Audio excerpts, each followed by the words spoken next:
surmise the notion of one of the 3 pillars of being healthy at Bonfire. So we eat well, we move well, we think well equals live well. In that move well element, there are 2 elements to moving well. The first one is talking about micro movements. And truly, I can teach great yoga.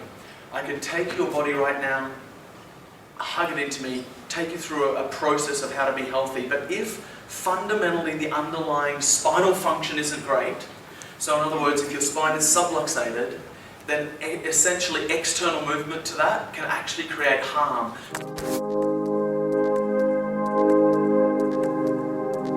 So we can understand a little bit of a human physiology, we need to start at the beginning, where the sperm meets the egg, and understand what actually happens. And as we go through this path of life, it's a very good idea to have the end in mind, and I'll come back to that in a second. When we first begin, we are all a single strand of DNA. This DNA replicates into 50 times, so 50 DNAs in one replication. After that, these 50 strands of DNA turn into 100 trillion cells. Every single cell of these 100 trillion cells has an estimated 6 trillion actions every single second. How amazing is that? And every single cell knows exactly what the other cell is up to at all times. Pretty amazing. So how can this be? Inside all of us, there is something called innate intelligence. In 1895, the chiropractic principle was based on the fact that we are all self-healing and self-regulating at all times. Innate intelligence is a universal intelligence that is in all matter and continually gives it all the properties, actions, and thus maintaining it in its existence. Now think about this for a second. You can play the piano, think thoughts, remove toxins, kill germs, and make a baby all at the same time. What do you think governs that action? Do you think it's a coincidence? No. This is your innate intelligence. Heart. As you're in the womb, 24th day, the heart develops. 36th day, the eyes develop. And after the 7th hour, the nervous system starts to develop. So, what do you think communicates all these trillions and trillions and trillions of cells? Clearly there must be some communication between them. Comes back to your nervous system. Innate intelligence. Wikipedia says it is the vitalistic concept that states that all life contains innate and the inborn beautiful intelligence, and which is a force that's responsible for the organisation, the maintenance, and all the healing of the body. If we don't change how we look after our spine, we're going to have some concerns. Now let me just show you an example now. I love this example. This might not be you, by the way. Might be the person sitting next to you. The average Australian sleeps in a bed that's a bit too soft, something like that. Or you can say, oh, Espen, you know, I sleep on my side. Well, that's probably much better, sleeping like that. That's good. Pretty good? Right. And then we get up, and then we move over here. So let a couple of people. How you going, buddy? Nice. And then we sit and we have a bit of breakfast over here. Right, yeah, right. There you go, mate. Food over here. Then we move over here, we're going to brush our teeth. We continue with this beautiful posture. Your head weighs 7 kilos all the way. Try and hold that one up. And then you brush your teeth. And then you have the privilege of getting in your car and driving to work. And some of us commute more than others. Awesome. 45 minutes, sitting in the same posture. You move over here. And we've talked to a couple of people. Nice. And then you have the privilege of sitting. And as you all, most of you raised your hand before, so many of us sit and sit and sit and sit and sit. With the same posture. 8 hours. By 2 p.m, 1 p.m, we're getting pretty grumpy, we're getting pretty tired, we want to get out of there, we want to go home. So by 5 p.m, we jump in the car again. And we drive. Nice. And we're too tired to exercise because we got up a bit late. So we go home and we eat our food. Now what is food, by the way? Food has become something completely different to what it was 1,000 years ago. The food that you eat can be the safest form of medicine, or it can be the slowest, most toxic form of poison. And it's the same effort to take the apple into your mouth and to take the donut into your mouth. So after you've had this, hopefully, nutritious meal, in a posture just like this, There you go, mate. Thank you for dinner, Mum. Love you, Mum. Awesome. And you move over here. It's a bit too tight to go to bed, so you find out, no, you've got to sit in your favourite couch for a little while. So grab a seat on the couch and you watch your favourite TV show, Espen Hjalmby. And then you walk over here and you're pretty good. Now you've got to get ready for the next day, so you go back to bed. Awesome. Anyone see a problem with that? Like I said, it might not be you, but see, our lifestyle choices dictate how well we are.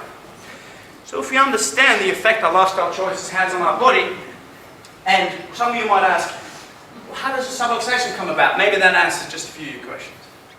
What's our current situation? There's two types of healthcare, and I'll tell you right now, in Australia, 95% of healthcare, which quite frankly should be called sickness care, is the allopathic model. We wait until we get sick and then we try and apply a quick fix in order to get our health back. Allopathy and vitalism. Now vitalism is over here. We have the chiropractors, the naturopaths, the osteopaths, all the natural healers that use everything that we have had for millions of years to try and move towards health. And not lose it and then try and get it back. Because a quick fix and a pill for an ill is what's happened to this society. Choices. Did you know that poor lifestyle choices are responsible for 75% of our sick care expenditure? 75%?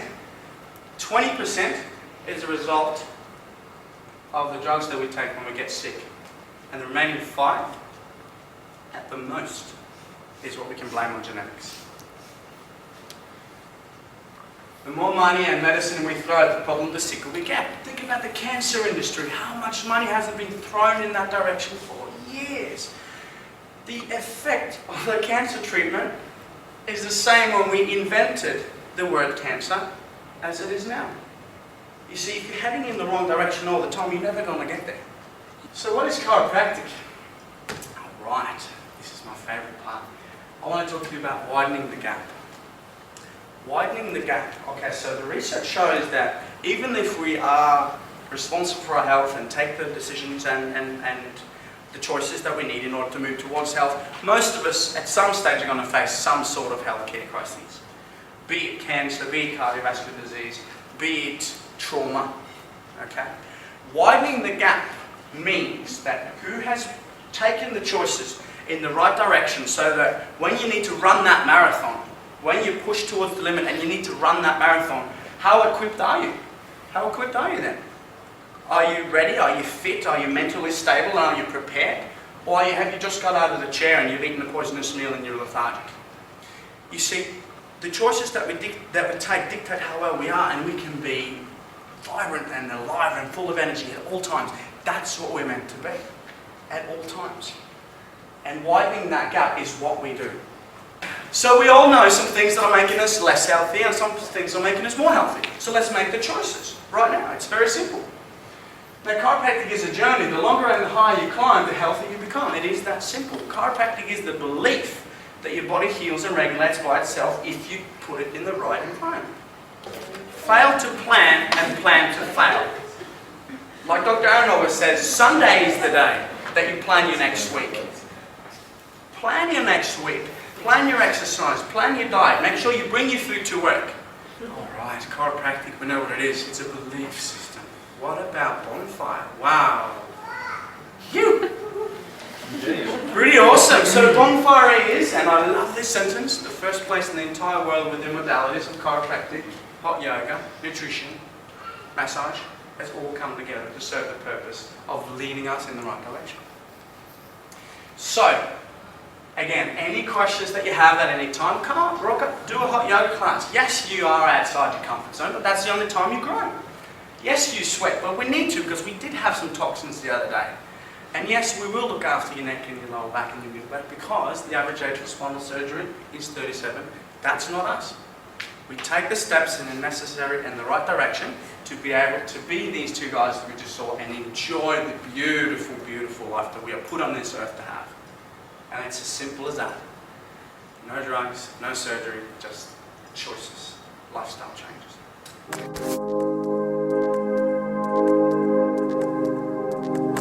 Firstly, I want to acknowledge our two fabulous young doctors. I've been listening to them now for the last 12 months. I feel really blessed that we are led. Just as I was sitting back there, watching their bodies move. You know, they learn their craft every single day, but the beautiful thing is the place they learn it most is in how they lead their own lives. And it's inspiring. If you have a look at the two of them, they're in fabulous shape. They walk their talk. I watch them eat. You know, the great thing about Bonfire as a community that it is